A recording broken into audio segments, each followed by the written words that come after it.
Fam, guess who won last night? We had a special election in Cleveland, Ohio. Yeah. Nina Turner, who raised twice as much money as Shontel Brown, which was always the question. You can't raise as much money as them. Well, she raised twice as much. Yeah. Guess what happened, fam? She still lost. She lost. Yeah. Okay. It has been officially called for Shontel Brown with 56% of the vote in. How?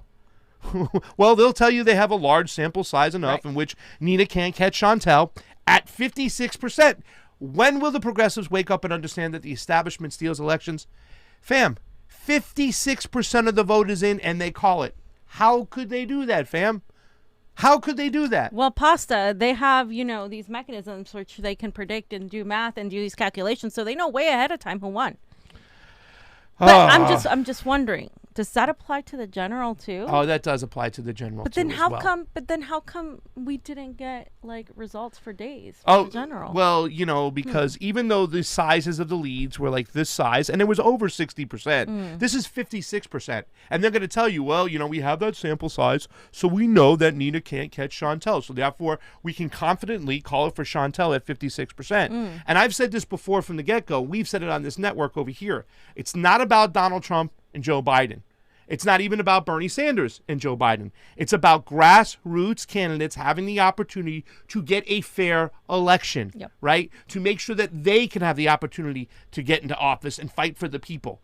But if we allow it to happen on any level, it's going to come back and bite us on the ass.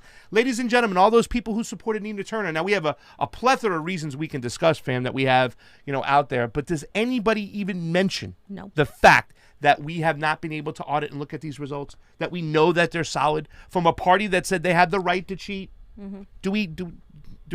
No. But that's what I'm saying. If hypocritically, right? If you can say, oh, we can predict the results because we can predict she's going to lose because we can do math and see that the county's left, she won't be able to catch up. Why wasn't that done in the general? It was the opposite. They waited days and days, and they said, no, you can't do that this time. Oh, because of mail-in ballots and all these things. So you can't do that. You can't shift the rules depending on what's more convenient for you. And further, nobody is talking about this aspect because even if this election was fair, we don't know. We don't know. We can't say that in this country because we can't look into these machines. We can't look into the ballots. We can't have an audit beyond a 1% audit. We can't figure out, okay, well, if who has an invested interest in doing something because a private company owns another private company of another private company. We don't have paper ballots to actually look back and audit something. Peru just had elections. They had questions. They did it. They looked it over. They found nothing. Okay, great. Yeah. But they were able to do that. We can't do that. We don't do that here in this country. Yeah, sometimes we have paper ballots that still go through a tabulation machine. Sometimes we have direct voting where you just press a screen and whatever the results tell you, you have to accept. So it's just a crazy system. Let's read into the article real quick just to explain what happened last night. It said Shontel Brown has narrowly won the Democratic primary to replace Ohio U.S. Representative Marcia Fudge, according to the race call from the Associated Press. Once again, the Associated Press gets to call everything, making a victory for more moderate Democrats in a closely watched contest. Cleveland area voters chose Brown, the Cuyahoga County Democratic Party chair, which I called the county this morning to see about their processes as far as their audits and everything else, and a councilwoman over Nina Turner, a former Ohio State senator and co-chair of the Vermont Senator Bernie Sanders' 2020 presidential run, and a bevy of other candidates. Turner had jumped out to a money and early polling lead in Ohio's 11th congressional district and had a broader name recognition. Everybody knew who she was. She also secured the endorsement of leftists like Sanders and so-called squad members, including Alexandria Ocasio-Cortez, Rashida Tlaib, Ilhan Omar, and Cori Bush. Brown, meanwhile, had the backing of establishment favorites, including Hillary Clinton and House Majority Whip Jim Clyburn of South Carolina. So, fam, here we are. She was way more popular. She was known. Yep. She had more money. She had a 35-point lead in the beginning. Well, my question was, fam, did, in fact, because we were talking, let's put aside the election issues for a second, because we'll go over that and I'll explain some stuff and show you some lines of what they're using and what they're doing. I put the peak neoliberalism tweet you put up again. Did this, in fact, hurt her in Ohio? Do a lot of people, did they catch on to this whole kind of bullshit what the squad is in an area like Ohio where people might be more independent, a little bit more conservative on the blue side? Did this catch on and did this affect her, hurt her, or help her? I mean, I think it hurt her with her base, right? Like, Yeah. I don't think it hurt her with the general population of Ohio who doesn't know, like, leftist politics, to be honest. But with her base, like, with people who, let's say, I would have included us. I would have included, like, a bunch of other people that, you know, even if they weren't supportive of a Democratic candidate, might have made an exception and said, hey, we're going to support Nina Turner because she's actually walking the walk. She's out there, you know, doing direct action. She's forcing the vote, blah, blah, blah, all these things. But instead, what she's been doing months ago is actually placating to the establishment. Placating to the whole Russiagate narrative, to the whole, oh no, force the vote was, you know, not good. We blah blah blah. She talked about Medicare for All marches being a project. She told the Washington Post that she didn't show. She completely ignored it. She didn't show up. AOC and her completely ignored it and made an event that same day. I think it hurt her with the more like radical left. That's like, hey, I want you to like go out and do direct actions and actually, you know, stand with the people, walk the walk and do these things. I think it hurt her with those people. Yep. It didn't hurt her with like the majority of people who don't know anything about those politics. So, you know, she kind of referred to, like, she defended the squad saying they had a strategy. Right. And we have to get behind their strategy. But nobody was really clear about what the strategy was, because now we're here years later, we've gotten nothing. If we can't get Medicare for All in the middle of a pandemic, right, then we're never going to get it. And that's just the bottom line, in my personal opinion, because it's like people are dying and they're saying that they care for you. Why don't you use your leverage right now of all times to get Medicare for All? Or to, like Max Blumenthal said, say you're going to hold up all legislation. You have a block. You can hold it up unless Joe Biden takes out his pen and makes an executive order for something simple like decriminalizing marijuana. Right? Or something like that. I mean, but they're not doing it. They're not using any strategy. And in fact, they have exposed themselves by like the way they voted present in that bill. Mm-hmm. That's AOC, Jamal Bauman, and Ilhan Omar. They've exposed themselves to showing that they're working with the establishment and they're not pushing back against it. Now, the next clip I have up over here is because this is just interesting as can be, because this is something, and you have to explain this to me, fam, because Nina Turner and a lot of other progressives are now going to say, oh, it was the dark money that came in late that cost Nina the seat. It was the dark money. What difference does it make if it's dark money, clean money, straight money? She raised twice as much money than Shontel Brown. How could that affect her just because it's dark money? They're looking at that angle. So here it is. This is from Status Quo. Interviewing Nina Turner on dark money. I raised $6 million in this race. I was outperforming every other candidate in this race until that dark money came in, and I've raised more money individually. I think my race is a template for progressives in terms of how we raise that money. We got to get in, earlier. Not necessarily early. This is a special election. We just got to plan a little more. This is not an indictment on our movement. This is an indictment on dark money. Progressives shouldn't feel bad, because until that evil money came in here, 35 points up, the only way they could have won is for dark money to come in here. We need real campaign finance reform in this country. It is a disservice to the voters to have special dark interests come in here and dictate who gets to win. If we let them win here, they're going to keep doing this kind of stuff all over the country. Okay, explain that to me, fam.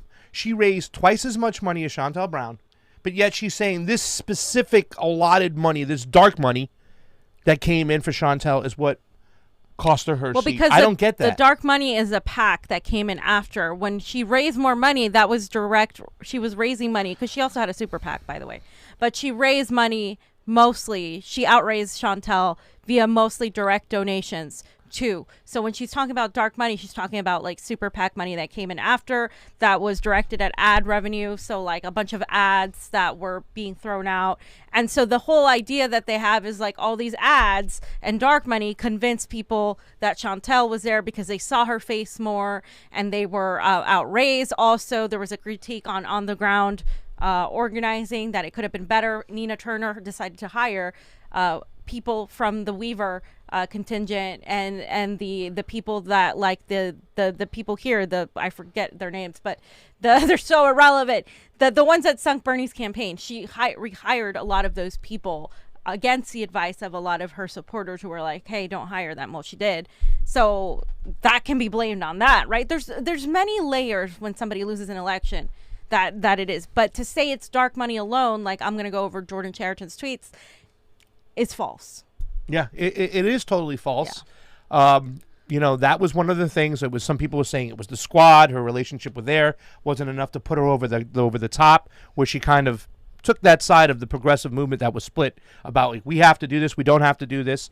A lot of people say it was the dark money that came in, but we're still asking the question, well, what about the election itself? Why aren't you grabbing the cast vote records right off the bat and breaking down where the majority of the votes came in? Because I went to the website of the county, which is the Cuyahoga County Board of Elections right there, and I just started looking down. I said, okay, let me see what's going on right there. I'm looking down at and you can see this is their website, and I went down the current voting equipment, and I also went down to what the DS850 is, which will say, if you keep going down, Johnny, there it is. Right there. So all their equipments are owned by who? ES&S. ES&S has proprietary software on it, and you can just click onto the DS850, which is the one that counts their mail-in and their absentee ballots. I went to the actual ES&S website. The problem is we're not allowed to look into the machine to see how these ballots are counted. So whatever goes in, it's called black box voting. Whatever comes out, we have to accept. And we've been saying for how long? Well, we have to look at these things over here. We got to make sure that the ballots are okay. We have to look at the cast vote records. Right now, there should be a quant looking over all the numbers of what's going on and saying, how do we lose this election? You have to really know for sure. And it's 9,000 ballots per what? Hour, Johnny, the small ones do? We're talking in this election, there's less than 80,000 votes, fam. It would cost less than $1 million to audit this vote.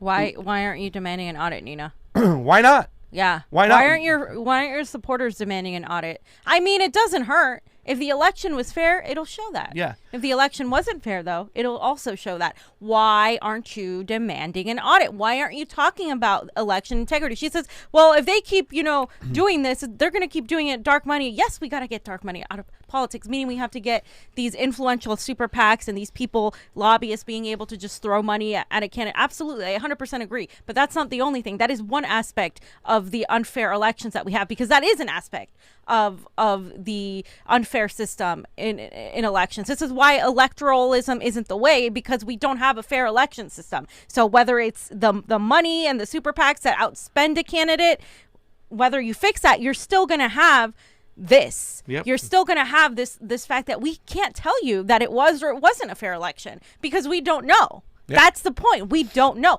You can't tell me that it's not rigged. The same way I can't tell you that it is rigged, but I can tell you that the fact that we don't have control over our elections makes it more likely to say, hey, maybe something went wrong here. We don't know. She was 35 points ahead. That's a lot. Yeah. That's a lot. That's almost impossible for the other person to catch up. And I made a tweet. It said, do you really trust the results of this special election? I still don't even know who Brown is. But let's let the elites tell you the establishment candidate was more popular. Why not demand an audit? Why trust proprietary software? Why trust a party that said they already had the right to cheat? And my friend Robin Gibson, she put down below, she says, everyone reports that Nina lost without thinking about who counts the votes and how they were counted. Hint, in secret, inside a computer. The Democratic Party counts the vote in the primary. Period. And you cannot verify that vote count to see if it was real or not. You can't. You have to see if it was real or not. And this is a person who's done extensive work in elections, Robin Gibson. Okay? So, I mean, and she's a Democrat, right? She's a Bernie supporter. And that's why I've loved to find my heroes in this whole situation that are going to say, I don't care who it is. I'm not going to play team sports when it comes to elections. We still have proprietary software. We still have no audits. Why don't we hand count these things? I'll even agree to hand count the ballots if you're not going to get us open source software. I'd still like an open source software with a blockchain technology and verify that hand counted. But that's the problem. And also the fact now Democrats have been duped, and so have progressives, to think that mail-in ballots are the best, most accessible way to get more participation in elections. No. No. You don't even know where the contract is. You can get more participation, but you get no security. Zero.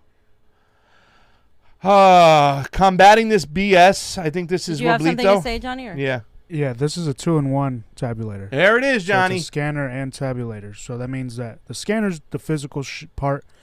You know, it takes the ballot image, and then it puts it into the tabulation, the software in there, and the software there recognizes the voter intent.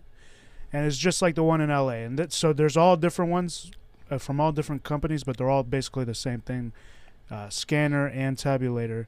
And there's room there for fuckery to happen. It even says security features here, proprietary flash drives. Yep. And this is ES and S. They have audit logs, except You're not allowed to see them. who can see those audit logs? Right. And then physical and system access controls. Yeah.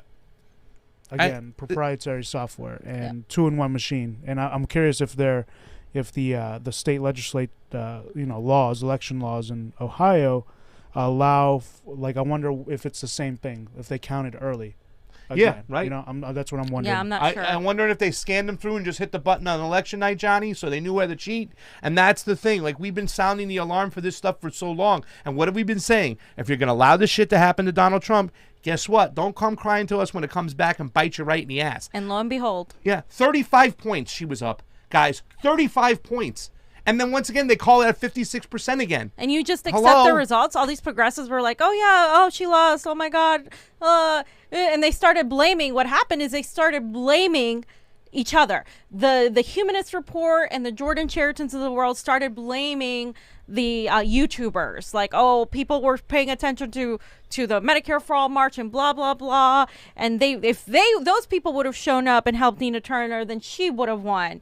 And Robbie Yeager, of course, is dispelling this whole myth, right? Here it is. He says, well, all I did was point out how Mike's premise was not based in fact, and yet I'm the one he's mad at. So this is what Mike Figueredo said. He said, if you have a large podcast, cough, and you literally actively discourage your viewers from donating to Nina Turner when you knew how monetarily disadvantaged she was, you get to own this loss too. That DNC thanks you. Disempowerment politics will be the death of the left. And he said it should be noted that Nina Turner outraised Shontel Brown by more than double, 4.5 million to 2.1 million. Campaign donations had nothing to do with it. Again, It's our the fault. direct campaign donations had nothing to do with it. I never discouraged people from not donating. I simply said, I am not giving money to anybody running as a Democrat anymore. I'm done with it. I'm done with electoral politics. It's not going to work. That's all I said. Jimmy Dore pretty much said the same thing. And that's who he's probably referring to, right? Steph Zamorano said that. Steph Zamorano. She's there with us. I mean, I'm there. I'm there too. I'm not giving any money to any Democrats. No, same. Sorry. Me neither. I don't even know if I'm giving any money to any candidates, period, at this point. Because, again, none of them are addressing election integrity. That's the thing. And so, he said if being wrong makes you that upset, you should have saved us both the trouble and performed an FEC search before you tweeted. Because that's the truth. It's all in the Robbie receipts. This is why I call him Robbie receipts, because it's all there. It's easy to do. You just go to fec.gov and you look up some shit. So there you go. I mean, so Mike Figueredo blocked him. It looks Blocked like. him. Really? Well, congratulations. It took long enough. And just I want to go over this because Jordan said that it was he went on this pontification of a whole tweet, right? And I'm not going to read the whole thing. I'm just going to say read like the first part, and his whole point is that it was dark money. And he said, threat on Nina Turner loss, unlike the phony leftist tweeter celebrating Turner's loss. I didn't really see that many people celebrating it. No, I didn't on the left. really either. I was on the ground in Cleveland, Akron, and spoke with campaign folks and witnessed with my own eyes. She didn't lose because she ran as a Democrat. Would have lost by 50 if she ran as a Green Party. She didn't lose because she tried to court conservative Democrats. She did, though, try to court conservative Democrats, so she pushed away some of her base. She didn't lose because of the squad and force a vote. Okay, good. Yeah, she didn't lose because of that. But she lost for multiple reasons. She raised a ton of money. Final weeks before the election, Dem Party super PACs flooded TV here with ads smearing Turner. Okay, that can be true. Just being in a hotel room days before election, I couldn't turn the channel on without seeing anti-Turner ads, not only TV ads, but you couldn't drive around Cleveland without seeing large billboards quoting Nina's bowl of shit, Joe Biden comments, flooding TV street signs with negative ads is very effective and powerful thing, especially in the local special election in dead of summer. Nina Turner's campaign didn't go negative against Brown until a few weeks before the election. Multiple other reasons on the ground. Okay, so here it is. For people trying to simplify Nina Turner's loss that she ran as a Democrat, please realize those folks have no idea what they're talking about and are just reactionaries doing the damn good job of dividing the left. Turner was up 35 points just 2 to 3 months ago running as a Democrat. Yeah, but why didn't she get across the finish line, Jordan? Whether she ran as a Democrat, Green, blah, blah, blah, the same flood money would have come against her, money that worked based on reasons many voters gave for supporting Brown and volunteers knocking doors. This doesn't mean the Dem Party is great, blah, blah, blah. But anyone telling you Turner lost because she ran as a Dem or didn't run scorched earth enough are simply uninformed reactionaries who are more interested in ranting and raving online than actually seizing power. These are mostly the same folks who rightfully complain when the squad doesn't fight, but then when Cori Bush camps out in the Capitol, calls out Biden Dems for days, gets mass media attention, gets eviction moratorium extended. It's a photo op or not enough. Okay, Nina Turner got crushed by big money, and like most losing campaigns, her campaign had weaknesses. Blah, blah, blah. Okay. Right here is going against Jimmy and Max right here, of by course. the way. Of course. Yeah. And anybody that does that. So I said, so this will is my... Jimmy still have him on? No, sorry. Hopefully not, Jimmy. Love you, but come on. Okay, nah. I said, okay, so because even those who didn't think she would win or support, tweets. right? If you just go back to my tweet, I didn't see them celebrating her loss. I just see some of us saying we told you so because we fucking did. He's ignoring, he's talking about speaking with the campaign. He's ignoring election integrity. Jordan is completely ignoring election integrity here. So his whole analysis is off because while these ads do matter for the general election, that's what general population, which is what I was telling Pasta, there are young voters, independents, and disaffected, including ex-Republicans or those that don't go vote. And the reason I say this is because Bernie Sanders, when he ran a primary, and I've seen other members of Congress like Paula Jean, when she's run before, they can get some crossover votes from Republicans. They can get some crossover votes from independents. They can get people to like register to vote for them that aren't Democrats. They can do that if they talk about the issues. Nina Turner took the whole, we're going to do the whole neo-progressive route. We're going to talk about, Putin and Russia, and I'm going to get cozy with the squad. That definitely lost her some potential, not just her voters, but like independents and more libertarian-minded people that she could have gotten. People always dismiss that. They never talk about that. And again, Nina raised a ton of money, like I said. She had a super PAC, actually, and had regular donations that outraised Shontel Brown. But if you have a problem with this dark money, it's not on the fucking people. It's not on us, the people. It's on the system. And when you don't criticize election integrity, you're not criticizing the system, right? And he said, well, she would have lost by more if she was an independent. He's right. But that's my whole fucking point, is you're trying to win in a rigged game. You're trying to win an election that is not controlled by the people. It's controlled by those in power. And you're trying to win an election. You're not going to fucking win it. And if you do win it, the people who are allowed to win play fucking ball every single time. Just look at what's happening right now. So when you're not talking about election integrity, that which encompasses the unfair shake that these progressives have when running, you're not really serious about actually beating it. And instead, he's harping on YouTubers, which translates to Jimmy Dore and translates to, everybody that was critical of Nina Turner and the squad. Because Nina Turner said, I'm not going to, the squad is fine. She was protecting them. She was saying we needed to be kinder and all of these things. Like, if you're not talking about election and fucking integrity, your analysis on what happened is completely just myopic. Yeah. What about a relationship with Bakari Sellers towards the end, too? Oh, Did that yeah. have done anything to help her situation and stuff? Yep. Oh, good.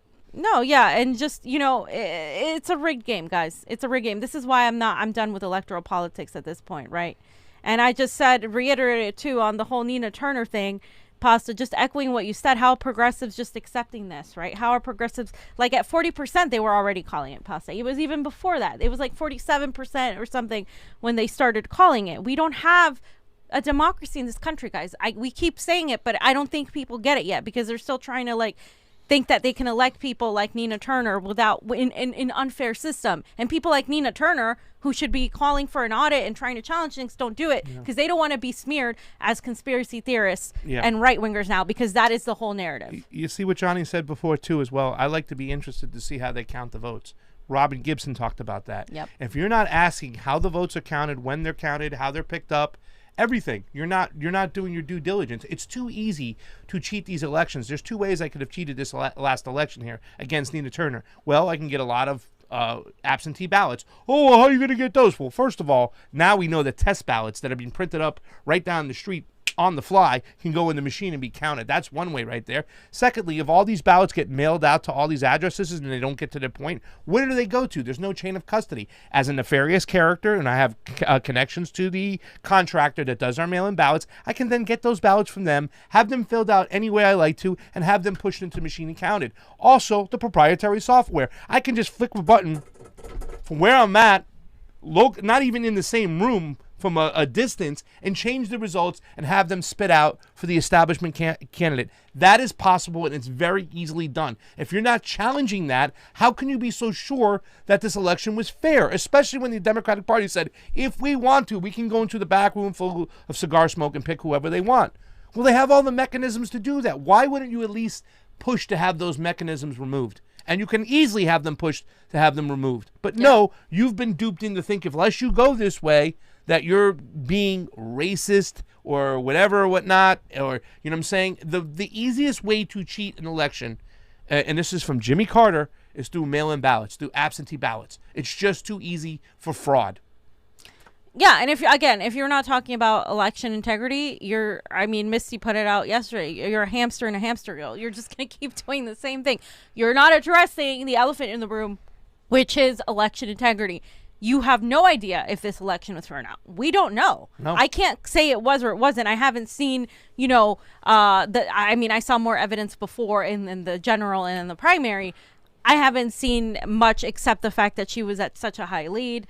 We haven't seen anything else. This is a Dem primary. The Democrats fully control this election. So, again, we aren't allowed to see anything. So I can't tell you if it was or wasn't. And let's pay attention to the audit that they're claiming we're going to have. Watch. Whenever they say of an audit, we'll find out what it is, and we'll bring to you exactly what this audit is, in the air quotes. And you'll see that it's not a real audit. So just watch. Yeah. We're going to tell you right now, once we find out which ones, and I guarantee you 9 times out of 10, it's a logic and accuracy test. They'll go to the machine that was used to count the ballots. They'll take 300 ballots, they'll put them through, and they'll count them right there and go, look, it's working. Audit. Yeah,